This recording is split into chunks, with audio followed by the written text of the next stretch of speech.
I love everything that you do, but I hate the way that you move. YouTube, welcome back to my channel. My name is Angel Uchiha. If y'all are new here, if y'all are not new, then of course welcome back. As always, I appreciate y'all for liking, commenting, subscribing, running those views up, all that good shit that y'all do to keep this channel alive, y'all. Like I appreciate that love. We're on the road to 1,000 subscribers, so please subscribe. Make sure y'all are subscribed. All right, if you're not sure if you're subscribed, pause the video right quick and jump down into the, come out the little full screen if you want full screen and look and see at the bottom of the video if you're subscribed. Okay, if you are subscribed, then thank you, I love you. If you're not, then go ahead and hit that subscribe button. I appreciate it ahead of time. Thank you, period. All right, so as y'all can see by the title of today's video, I'm going to be addressing how to heal your social anxiety. Yes, this is something that's very much needed within the community because I feel like modern science likes to speak as though those things are impossible. Okay, so where the fuck is my phone at? Because I took notes. All right, I'm an organized, kind of person. That girl is organized. One thing about that girl, I don't know if y'all know this about Angel, but one thing about Angel, that girl is organized. Okay, so ooh, Lord, my baby's waking up, so I'm gonna try to hurry up. I'm gonna try to do this super quick. I do want to give y'all a quick disclaimer and say that I am someone that has been diagnosed with anxiety. I am someone that has been diagnosed with depression. I've been to psychiatrists, counselors, doctors, all the above. I've been diagnosed. Not diagnosed. I've been prescribed anxiety medication, antidepressants. I've been on, I don't even know how many different medications I've been on. Because not only did they prescribe the original medication, but they took the dosage up. Okay, it's not working. Let's switch to another one. Took the dosage up. Oh, it's not working. Let's go to another. So I've been through all of it. I've been through getting my meds recalibrated, all that shit. And I can honestly say that I healed my own self, right? So let me fix that. I've been on multiple different medications and, I've been through the whole entire process. And I can honestly say I healed my own fucking anxiety, y'all. I healed my own anxiety. I healed my own depression. And that's not to say that I never experienced anxiety ever. But as we're going to get into, anxiety is not a terminal illness. It's a temporary state of being. And we can either do things to prolong being in that state of being, or we can do things to exit out of it. The same way, if you go to Walmart, you can walk into Walmart and you can choose to stay in there until it closes, or you can choose to come out after 30 seconds. Like you choose how long you're going to be inside of Walmart, bro. Right? That's kind of what's going on here. Anxiety is a state of being. It's a state of being, and you determine how long you're going to be in that state, right? And then the next disclaimer that I want to give is that off rip, don't come in here with that chemical imbalance shit, because I know it's going to be people that the first thing they do when they see this title, when they hear me talking, the first thing they're going to do is get triggered, and they're going to run straight into the comment section and say anxiety is a chemical imbalance. And here's the thing, I don't disagree that anxiety is a chemical imbalance or is caused by a chemical imbalance. Same with depression. I don't disagree with that. However, where I do disagree is when they say things like, we don't know what causes it. It's just random. We have no idea where the chemical imbalance comes from. Some people their brain just do that out of nowhere. No, the fuck it don't. The brain doesn't just do nothing out of nowhere. Second of all, right, is the belief that the only way to rectify this chemical imbalance is by introducing a whole bunch of external medications and influences and things of that nature. In other words, there's nothing you can do. There's nothing you can mentally or cognitively do to affect this imbalance. Once you've been diagnosed with this chemical imbalance, the only thing you can do is go talk to a psychiatrist for 10,000 hours and get pumped full of medication. I don't agree with that. All right. So with that being said, let's jump straight into the vehicle. Fuck Fuck it. Let's jump straight into the vehicle, y'all. Let's go. So establishing a sense of self. This is the first thing that you're going to need to do when combating against social anxiety. And again, I want to reiterate, y'all, I'm someone who did this. I've been through it. I had full-blown panic attacks, passing out, could not breathe, chest restricting, dizzy, throwing up, all kinds of shit. I've had full-blown quote-unquote anxiety, and I'm now at a point to where I'm highly functional, right?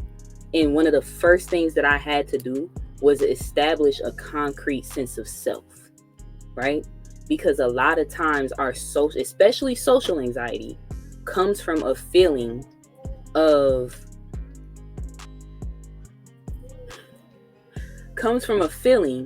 not being sure of yourself, feeling uncertain about who you are, having a lot of insecurities and instability within yourself. This is going to cause you to overthink and cause your mind to ramble and, oh my God, what do I say? What do I do? Do they think my outfit's stupid? Because you don't know. It's kind of like taking a test, right? Think of it like that. When you go in to take a test, in general, if you studied well, you know the material like the back of your hand, you do great on your homework, you do great in class with answering questions, you tend to feel very confident going into taking that test, and you feel a lot less anxious and overwhelmed because you understand, you know the material, you're comfortable with it. So there's no reason for you to feel overwhelmed and anxious. Social anxiety works the same way. When you know who you are and you're confident in that and you're able to sit in that, you don't go into social settings feeling so displaced and uneased and unhinged because you know the material. You know what to say, right? So how can you do that? Sit down. If you have to write it down, sometimes that helps me. Sit down and, write down a list. How do you like to dress? What are some clothing items that you are attracted to or that you find cute? And when you put it on, it makes you feel good about yourself when you look in the mirror, right? What do you like to talk about? What are topics that are interesting to you?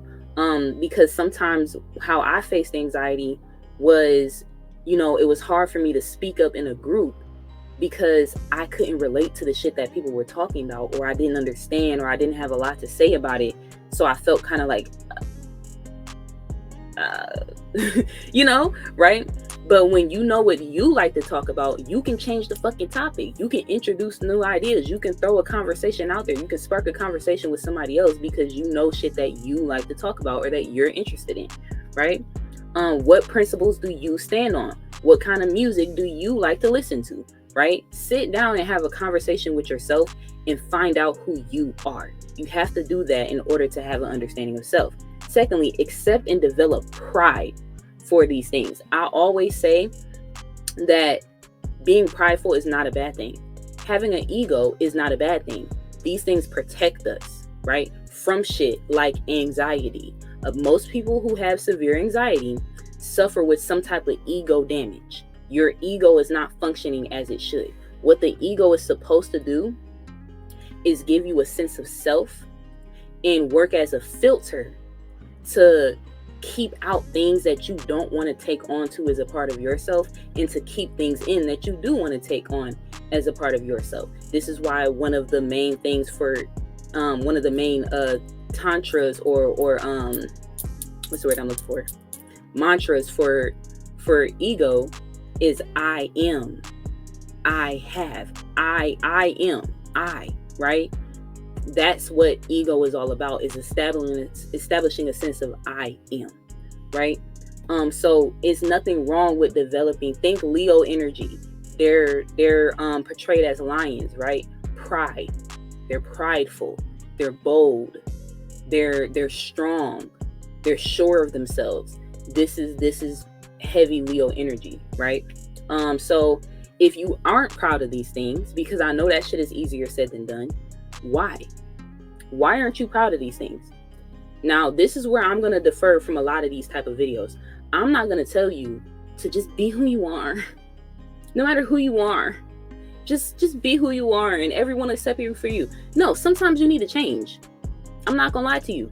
Ask yourself why you're not proud of who you are. Ask yourself why you're not proud of the things that you like to do.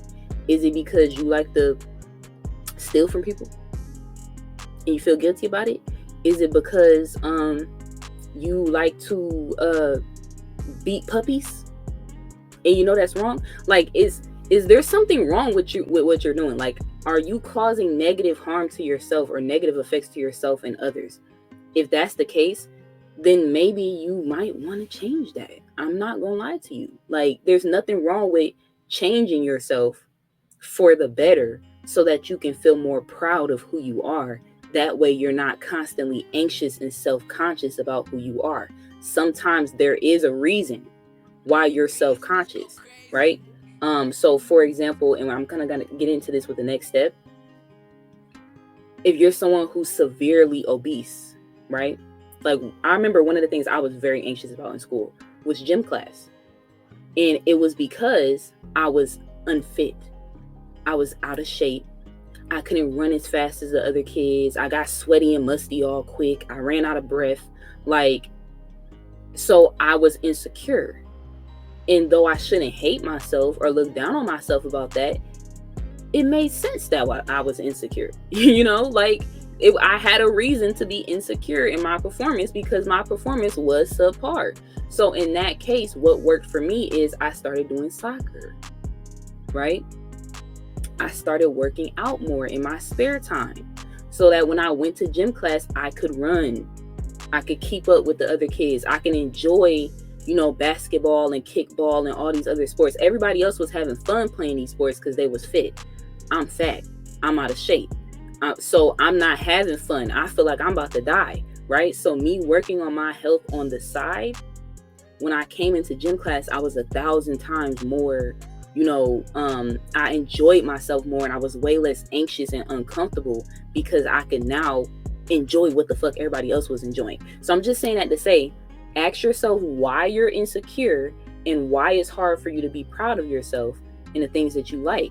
And if it's a legitimate reason as to why you're not happy with it, then change it. You can do that, right? Now, if it's something like you are afraid that what you like or who you are is too different for others to accept you, understand that that's not a problem, okay? You being too different for the status quo to accept you just means that other people that are different are going to naturally accept you. Just attract your fucking crowd. That's what's going to happen. I'm here to tell you right now. I know it doesn't feel like you are. I know if you're 13 years old or something watching this video, it's going to feel like this shit is never going to end, right? It's going to feel like I'm going to be a lame for the rest of my life. I'm never going to find people that identify with me. I'm going to be by myself. And because here's the thing, this is how I'm also different. I'm not one of them people who's going to tell y'all, don't worry about being accepted. You don't need to be accepted. Bro, shut the fuck up, bro. We're human beings. We're social creatures. We do need to be accepted by somebody in society, bro. I'm sorry. Everything we do is based off of some type of socialism. Boom, if you in high school right now, you trying to get into college, what's one of the first things that you got to have in order to get accepted into a good college? Extracurriculars, sports, student council. A lot of high schools make you do mandatory volunteer work, right? All of these things are social. All of these things require you to be socially accepted and interact with other human beings. It doesn't end there. When you go into jobs, they're going to want you to network. They're going to want you to have people skills. They're going to want you to be a team player. They're going to want you to be a leader. All of these things require you to be accepted and understood and mesh well with others. So I'm not about to be the person that's about to sit here and lie to you and say, fuck them all. You don't need to be accepted. You don't need to be. Yes, you do. But you don't need to be accepted by everybody in the world, bro. You don't need to go to school and the whole school has to love you and throw roses at your feet. There's going to be some people that just don't mesh well with you. That's fine. Those aren't the people that you need to work with. As long as you know you're not doing no weird shit. If you're stealing from people, well, people have a good reason not to like you. Okay? If you're lying to people, if you have a temper and you're blowing up and scaring people off, they have a reason not to like you. But if you like to wear all black, Or you like to watch Naruto and the cool kids think it's lame, right? Or even for adults, like if you don't like to go out and party and twerk and shake your ass and people think that you're lame because of that, that's fine. You don't need to change yourself to become that, because you're not meant to build with those people. The people that you're meant to build with will naturally gravitate to who you are. Okay? Boom. So take time to keep yourself up and take care of your appearance and attire. When you feel clean and confident, you're less likely to harbor insecurities. Boom. So that was a big one for me, is not only having an established sense of self, but also having taking care and pride in my appearance, in my hygiene, in my hair, in my clothes. Not saying that you have to be obsessed with your looks, but it's just a fact that when you feel clean, when you feel confident, when you feel comfortable in things of that nature, you're going to naturally feel more comfortable. You're not going to be as anxious. For example, right? I'm pretty sure all of us, right? And if you're that overachiever who's never been in this position, fuck you, ain't nobody asked you, right? But a lot of us out there have forgotten to wear deodorant to school before, okay? Or to work. Because I'm telling you, it's school is just preparing you for the real world, okay? If you're a teenager watching this, school is just preparing you for the real world. If you're an adult watching this, then you know that school, work is just a continuation of school, right? So we've all been in a position where we've forgotten to wear some deodorant, right? And you walking around like this all day because you fucking musty, right? Or you might get musty. You paranoid. We all know that struggle of when you got gym first period or second period, and you got to get sweaty and dirty and musty second period, and you got to go through school the rest of the fucking day. That's fine if you brought your stuff with you to take a shower, freshen up, whatever the case may be, take your gym clothes off, whatever. But if you've been in that situation where you done forgot your deodorant, you know that shit is not a good feeling. It's not a good feeling. You feel like you paranoid, thinking everybody can smell you.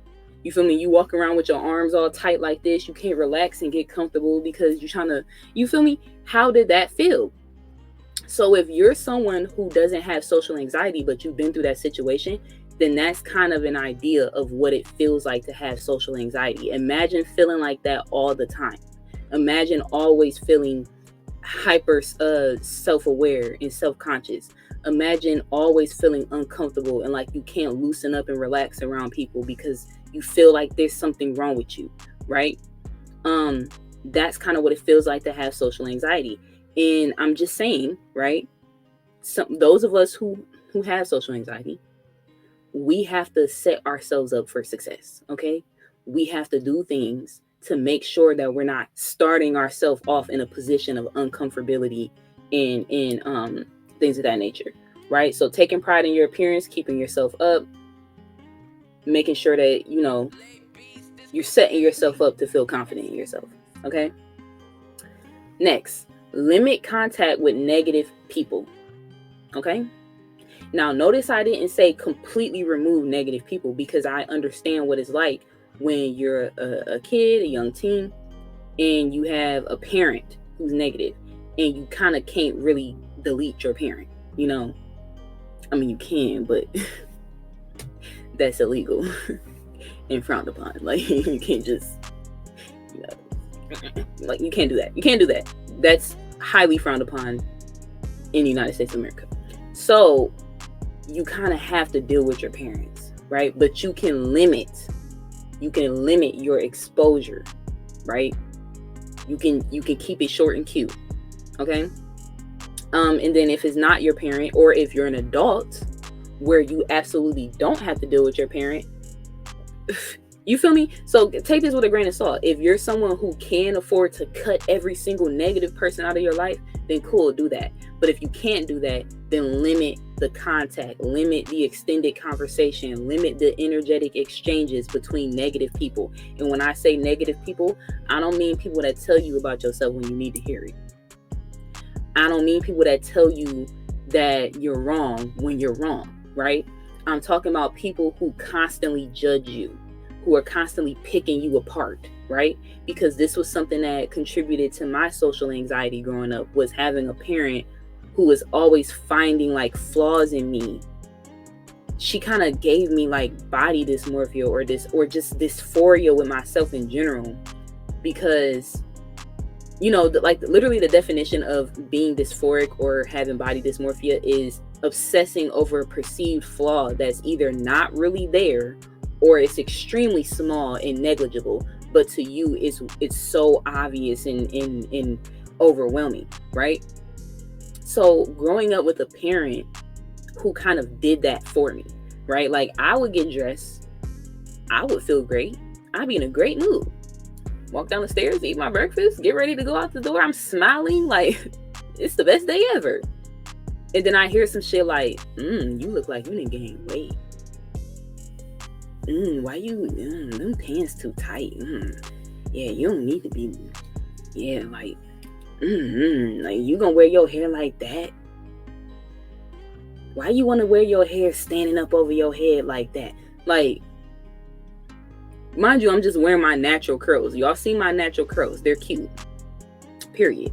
But when you come from a parent who grew up in the early, 30s and 40s, where black women were expected to press their hair so that it can emulate the white woman, then wearing your natural curl pattern is like, your hair need big. You wearing your hair just out like that? Why would you want to? So I'm just saying that to say, having that type of person in my ear all day, every day, like it made me like question myself and second guess myself and feel like there was something wrong with me when there was nothing wrong with me, right? So if you have that judgy person in your life that's always like picking and just scrutinizing you and trying to find something wrong with you, that Virgo energy, get that shit about your life, bro, or limit it as much as possible. Hey mom, yeah, school was great, gotta go, I gotta study, bye.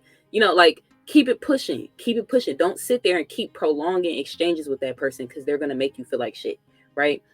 People that speak fear and anxiety into you, that's something that I dealt with a lot. Like people that you're excited to go somewhere, say your school is having a trip, or say you're as an adult you want to go join the military, or you want to go travel the world, and you got that those people in your ear that are like, they killing people over there, right? I don't know, like, because what happens if you go over there and you catch something? They got diseases and malaria and blah blah blah blah and and I don't know, that's a risk, because you can lose everything that you work for and your money and this and that, and like you need to just play it safe and like, why don't you just get a regular job? Like if you do that, like you're gonna be, that's just gonna mess you up and like people that just, you're confident.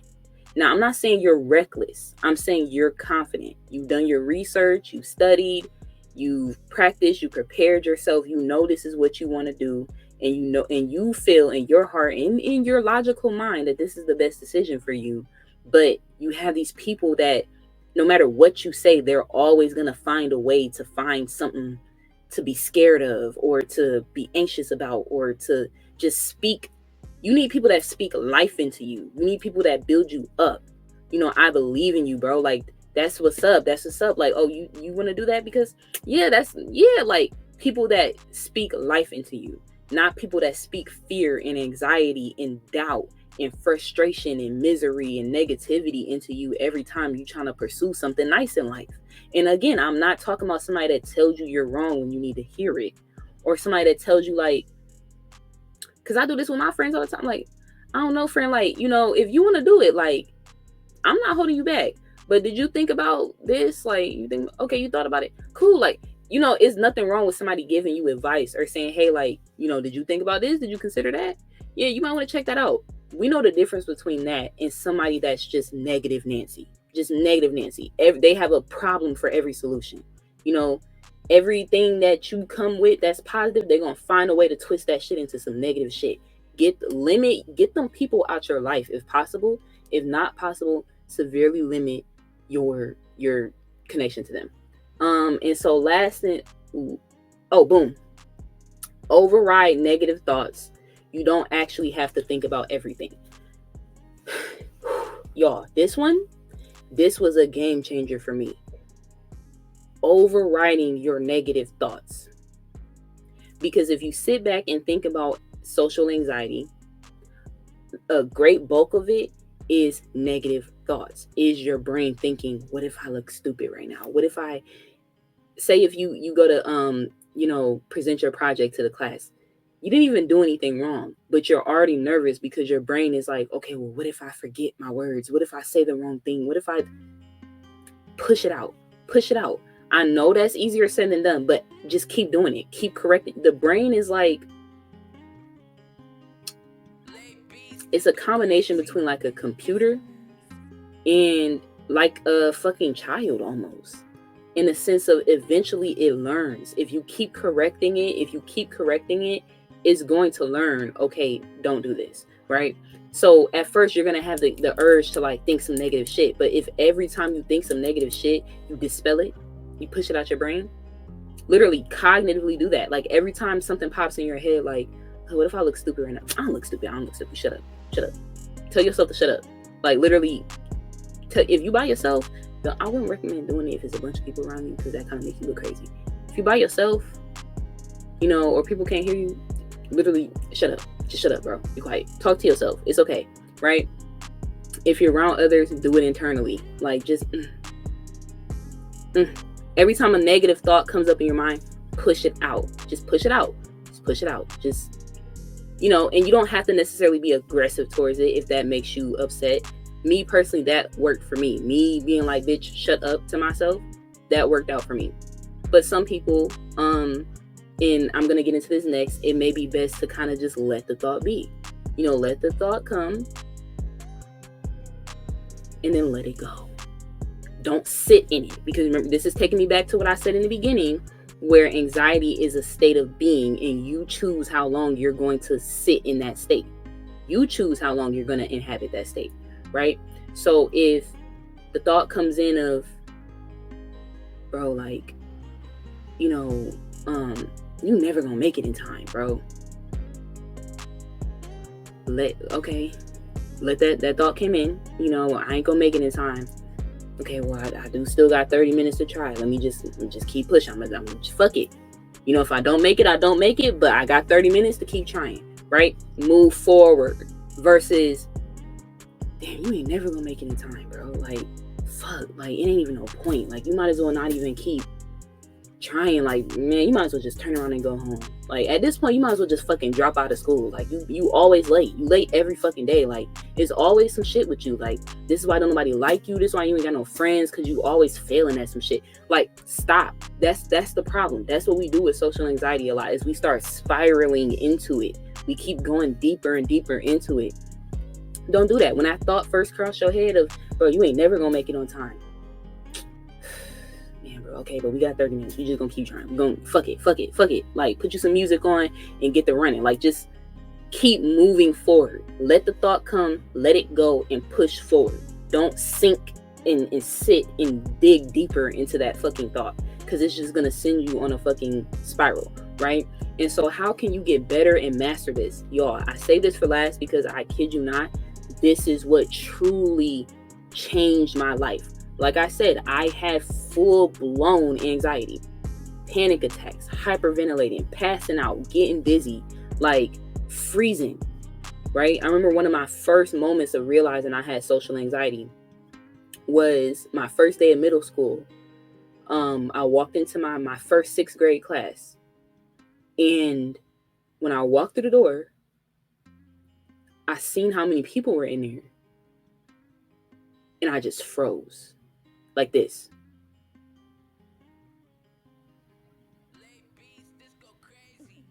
In the doorway of the fucking class. Literally like this. I stood there for like 2 minutes. And then I just turned around and left. I left, bro. I damn near flicked my whole first period on my first day of 6th grade because I couldn't. I literally could not. Like, when I tell y'all, like, anxiety is crazy, it affects your life in all different kinds of ways. Like, I had classes in college that I almost failed because of my attendance. Because if I showed up to class late, or not even just late, like, something about the anxiety, especially my larger lectures, right, where there's like 500 people. Like, something about walking into a room full of people and like having a lot of them like turn and look, or like it fucked me up. I couldn't do it. And there would be days where I just wouldn't go to class just because I knew I would have to exist amongst people, right? So I know, right? I'm coming from personal experience. What took me from that to where I am now? Meditation. Hear me out. Meditation. That is what, at this time, I happen to be going on my little spiritual journey, and I happen to be watching like all kinds of woke videos and shit. And one of the things that I stumbled upon was meditation. That shit changed my life because it strengthens your ability to control your mind, right? And I don't like just saying control, because I feel like that's such a limited word. Control your mind. Work with your mind. Become teammates with your mind. Understand your mind. Everything to do with your mind, meditation assists you with that, right? So one of the main things that you're going to want to do is, first of all, create a form of meditation, because meditation isn't always just sitting here like,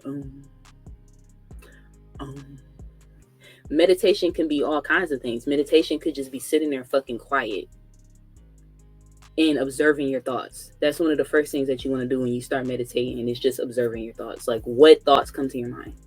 Just notice and pay attention. Is it a bunch of negative thoughts? What are these negative thoughts about? Is it about money? Okay, let's explore that. You know, these are things that you might want to write down after you're done meditating. Okay, why is money on my mind so much? What is my financial state right now? Why is my appearance on my mind so much? You know, what is my physical state right now? Like, your mind is not broken.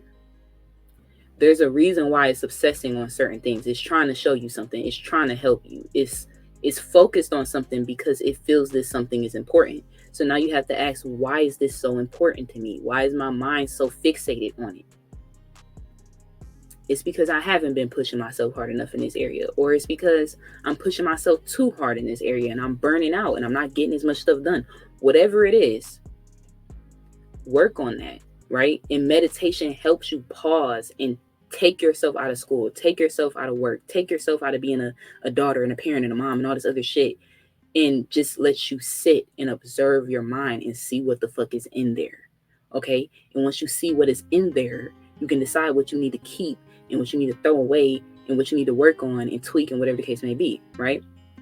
Meditation can also be prayer, right? If you're Muslim, you know, we pray at least 5 times a day, right? That's a form of meditation, my love. When you're sitting there and you're setting the intention, one of the first things that you do before you pray, besides make wudu, is you're supposed to set the intention to pray, right? And you're supposed to lock your mind into this zone. You're supposed to get into the zone and drown out all of the disturbances to the point where, unless death is imminent, you're not supposed to break your prayer, right? You're supposed to be able to tune out screaming, yelling, kids jumping on you, flipping. Like, that's meditation, bro. To lock yourself into that, and then you're going to start going into a mantra. You're going to start reciting the Quran, right? And as you're reciting these surahs, that's no different than somebody sitting here going, or using fucking, what's the words I'm looking for?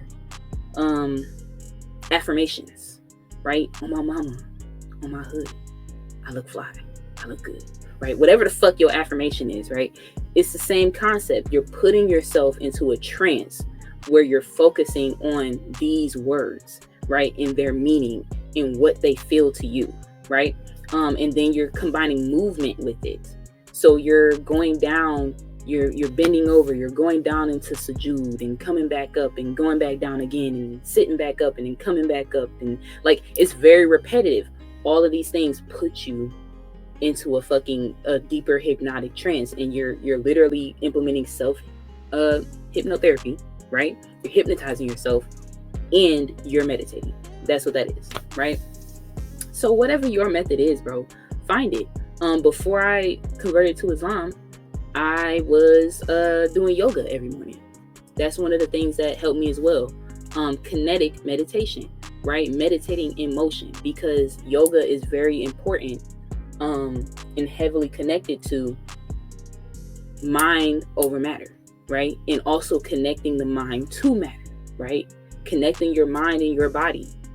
So you're not supposed to just be moving your body around randomly. When you're going into these different poses, you're tapping into different spaces of your own energy, and it's putting you into this meditative state. But yeah, y'all, so whatever your method is, find it and set a schedule for yourself. Implement that shit into your daily life in whatever way makes sense for you. Everybody doesn't have a schedule where it makes sense to meditate for 3 hours straight. I understand that. So if you only have 30 minutes to spare, if you can do something, stop being lazy, right? If you can do something like, oh, I got to get up and start getting ready for school at 7 o'clock, get up at 6:30 instead and spend that 30 minutes. This is something that I would do. Get up at 6:30 instead and spend 30 minutes with yourself. Because I know what it's like as a kid, as an adult, where you got to get up at 7 o'clock. And once you get up, you're immediately attached to in full throttle into 1,000 different responsibilities that distract you from yourself. Boom, I got to go to school. I'm in school. I got to pay attention. I got to boom, boom, boom. As soon as I get out of school, boom, I got to go to work. Got to go to work, get off of work, come home, do my homework. Oh, my mom, You're constantly invested in other things. Get up 30 minutes before you're supposed to get up and take 30 minutes to just spend time picking your own mind, redirecting your own thoughts. Spend some time with yourself. Stop neglecting yourself.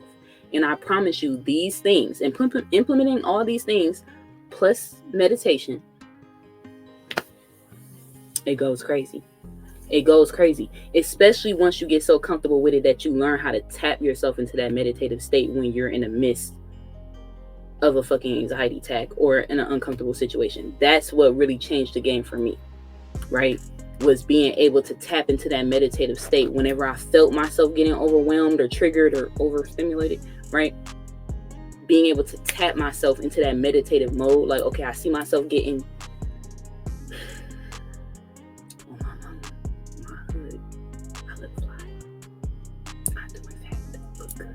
okay, but all right, y'all, I gotta get up out of here. My baby's waking up. Make sure y'all like, comment, subscribe. Ooh, run them views up, and let's get to 1,000 subscribers, y'all. Like, at this point, it's very ghetto. Being at 200 subscribers is ghetto.